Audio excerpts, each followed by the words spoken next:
Hello सांग माने मु आज आपण माननकु इंग्लिश नंबर 2 रे किबोली भाबरे पक्षी तयारी करिवो सेही जिंस करिकि देखेबी।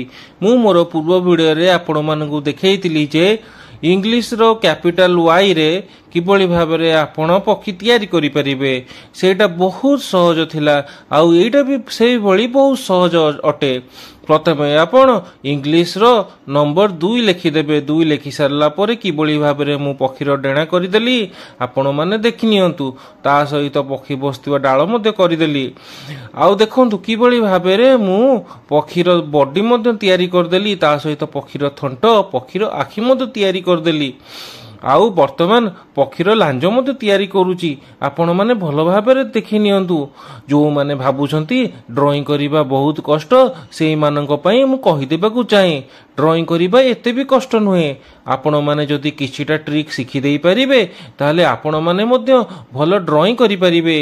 इंग्लिश लेटर इंग्लिश रो नंबर आउ बहुत वर्ड रु भिन्न भिन्न धरणर चित्र आमे अंकन करि परिबा। वर्तमान देखंतु मु मोर पक्षीटी तयारी करि सारिची एवं पक्षीटी बहुत सुंदर देखा जाउची। वर्तमान मु पक्षीर शेडिंग दउची।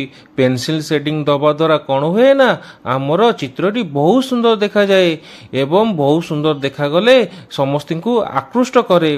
वर्तमान आपण माने देखंतु किबोली भाबरे मु पेंसिल रे पक्षीर शेडिंग दउची। पेंसिल शेडिंग दबा मधो एक कला अटे।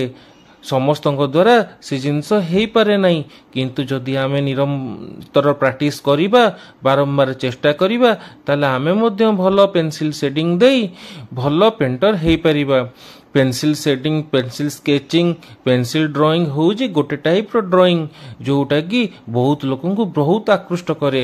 वर्तमान देखंतु मु किबोली भाबरे पक्षी बसतिबा डाळटी को पेंसिल शेडिंग दउची एवं पक्षीटी बहुत भलो देखा जाउची। मु एठी समस्त को गोटे कथा कहि देबाकू चाहे मु एई चित्रटी जेतेबेले कली मु रबर रो बिना एई चित्रटी करि देइथिली। माने मु मोर एई चित्र रे रबर यूज जमा भी करि नाही। आपण माने जति प्रैक्टिस करिवे एई भली मध्य बिना रबर यूज करिकी आपण माने मध्य चित्र अंकन करि परिबे एवं केबे भाबंतु नाही जे चित्र करिबा बहुत कष्ट अटे। मनीष जदि किछि जिनिस को करिया पई ठाणी दबो ताले सब संभव। दया करी मो चैनल को लाइक और सब्सक्राइब करंतु।